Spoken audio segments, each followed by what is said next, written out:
Olá, bem-vindos à nossa análise. Hoje a gente entra num assunto, olha, que mexe com muitas comunidades de fé. Como é que os casais trabalham juntos, ou deveriam, né, no serviço da igreja, no ministério? Temos aqui uns trechos de um artigo bem interessante do presbítero Marcos Benedito. O título é Unidade Conjugal no Ministério, Arma contra a Divisão. A ideia central é forte, viu? O chamado para servir a Deus não seria algo só para uma pessoa, mas para o casal, como um bloco só, inseparável. E o texto, assim, faz um alerta bem sério sobre algumas práticas dentro das igrejas que podem acabar, na visão do autor, criando barreiras entre marido e mulher nesse serviço. Então, o que essa leitura nos diz sobre essa dinâmica, tanto espiritual quanto prática, dos casais no ministério? O que está em jogo aqui de verdade? Exatamente. A perspectiva do artigo, olha, é que, espiritualmente falando, o casal é uma só carne. É um conceito bíblico antigo, claro, mas o autor aplica isso de um jeito muito direto para o dia a dia do ministério na igreja, sabe? A grande questão que ele levanta é como essa unidade, que seria o ideal, se reflete ou como deveria se refletir na vida real da comunidade. E quais são os perigos, segundo ele, de não levar isso a sério. Vamos começar, então, por essa ideia do chamado? O artigo argumenta que quando Deus chama alguém, não é um chamado isolado, sabe? Tipo, você e pronto. Pelo contrário, a família toda estaria envolvida nisso. Ele até cita exemplos bíblicos conhecidos. Sim, como Noé, por exemplo. O texto lembra que Deus fala para ele entrar na arca com a esposa, os filhos e as noras. Não é só Noé, vai lá. A instrução lá em Gênesis 6:18 é bem específica sobre a unidade da família. E essa linha de raciocínio continua, né? Com outros casais, tipo Abraão e Sara, Zacarias e Isabel. E no Novo Testamento também tem Áquila e Priscila.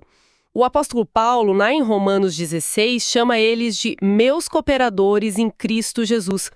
Não é Áquila meu cooperador e a esposa dele do lado. É o casal. Então, o ponto central que o autor defende é que Deus não divide o ministério dentro de casa. Ele vê isso como algo que floresce justamente na união do casal. E aqui entra a base teológica que ele usa, que é interessante a gente analisar. Ele vai direto nas palavras de Jesus, lá em Marcos 10, sobre o homem e a mulher se tornando uma só carne. E tem aquela frase-chave, o que Deus ajuntou, não o separe o homem.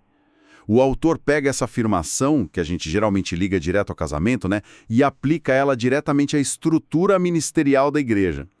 A argumentação é que separar o casal nas funções da igreja seria ir contra esse princípio divino fundamental. É como se a unção, sabe aquela capacitação ou bênção divina para o serviço que Deus dá a um, devesse naturalmente alcançar e envolver o outro. É uma aplicação bem forte desse conceito de unidade. E é aí que a conversa fica mais, digamos, espinhosa. O artigo começa a apontar para situações bem práticas, né?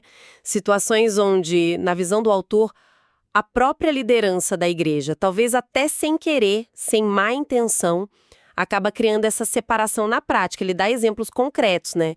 Tipo, a esposa ser chamada para um monte de conversa particular com o líder e o marido fica de fora. Ou o contrário, o marido vai e a esposa não sabe de nada. Sim, e o texto alerta que isso não é algo inofensivo, não. Pelo contrário, poderia criar ali um terreno fértil para desconfiança, para ciúmes, mal-entendidos, até para briga mesmo dentro do casamento. Para dar peso a esse alerta, ele cita passagens bíblicas que falam contra a desordem e a divisão. A ideia é que essas práticas, mesmo que pareçam pequenas, acabam minando a paz e a unidade que deveriam ser a marca da comunidade cristã, né? Isso. O artigo menciona Tiago 3,16, onde há inveja e espírito de rivalidade, aí há perturbação e toda obra má. Forte isso. E lembra também de 1 Coríntios 14:33, que diz que Deus não é Deus de desordem, mas de paz. Então, coisas como conversinha secreta, sabe, fofoca, reuniões exclusivas sem uma razão muito clara, são vistas pelo autor como ferramentas que podem sim dividir o casal dentro da igreja. Não é só um probleminha de comunicação, é visto como algo mais sério. E se a gente olha para o quadro maior que o texto está pintando, a preocupação vai além do relacionamento do casal em si, ou da liderança. O argumento é que, ao promover essa separação, mesmo que sutilmente, a igreja estaria, na verdade, olha só, desfigurando o corpo.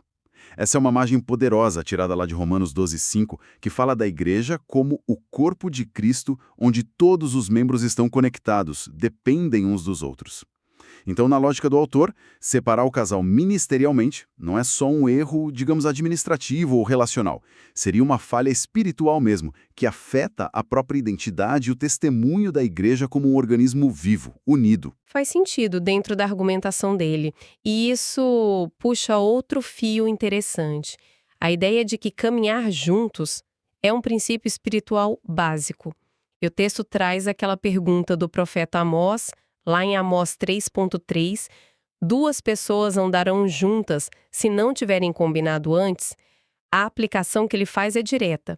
Para o casal dar certo espiritualmente no ministério, precisa ter acordo, sintonia, caminhar na mesma direção. Exato. E para reforçar, ele usa as palavras de Jesus em Marcos 3:25. Se uma casa se dividir contra si mesma, tal casa não pode subsistir, não se sustenta. A sugestão prática que surge disso é bem interessante, olha. Se um dos cônjuges recebe um chamado específico, vamos dizer, para liderar uma congregação, a comunidade deveria, segundo o texto, se esforçar ativamente para apoiar o outro cônjuge a encontrar o seu lugar ali do lado, contribuindo com seus próprios dons, talvez em outra área, sei lá, ensino, aconselhamento, música. Não é sobre um ficar assistindo o outro, mas sobre os dois estarem engajados, juntos. Então a ideia não é só sobre a pessoa que recebeu o chamado principal, né? Mas sobre a dinâmica do casal como um todo. O sucesso do ministério deles estaria ligado a essa unidade, a esse apoio mútuo no serviço. É uma visão bem integrada, né? Perfeitamente. E isso joga uma luz importante sobre a responsabilidade da comunidade. A perspectiva do artigo é que a igreja não deveria ser só passiva nisso. Suas estruturas, suas práticas, sua liderança teriam um papel de facilitar essa caminhada conjunta. Em vez de criar, sei lá, departamentos ou ministérios que acabam isolando as pessoas, marido para cá, esposa para lá, o foco deveria ser em promover essa unidade do casal no serviço. O ministério, nessa visão, é algo inerentemente compartilhado dentro do casamento. Claro, aí fica a pergunta se isso é sempre simples de aplicar na prática das igrejas hoje em dia. Boa questão mesmo. E o texto parece antecipar um pouco isso. Porque ele reconhece algo importante. As pessoas são diferentes, têm dons diferentes. O Espírito Santo distribui talentos, funções diversas, como diz lá em 1 Coríntios 12, a diversidade de dons, mas o Espírito é o mesmo. Sim, essa nuance é fundamental. O argumento não é para forçar todo mundo a fazer exatamente a mesma coisa. Não é para anular a individualidade de cada um. Exato. Mas o ponto do autor é, mesmo com funções diferentes, o casal deve mirar num propósito único, estar alinhado. A tese dele é que um casal espiritualmente conectado, onde um torce pelo outro, ora pelo outro, e os dois buscam crescer juntos ali na fé, consegue cumprir melhor o que Deus espera deles. Ele até usa aquela imagem bonita do Salmo 133, do óleo precioso que desce pela cabeça de Arão, pela barba até a gola das vestes.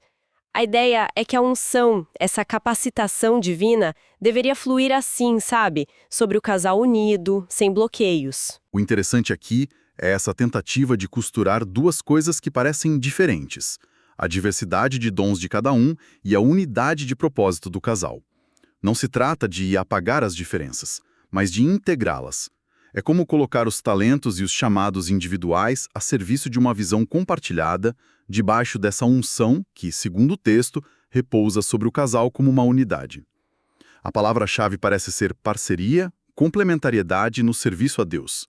É uma visão bem orgânica da coisa toda. E essa unidade é levada tão a sério no texto que ele faz um alerta bem pesado contra o que ele chama de parcialidade espiritual. O que seria isso, hein? É quando a divisão do casal no ministério acaba sendo justificada com uma roupagem espiritual, sabe? O artigo critica líderes que dizem agir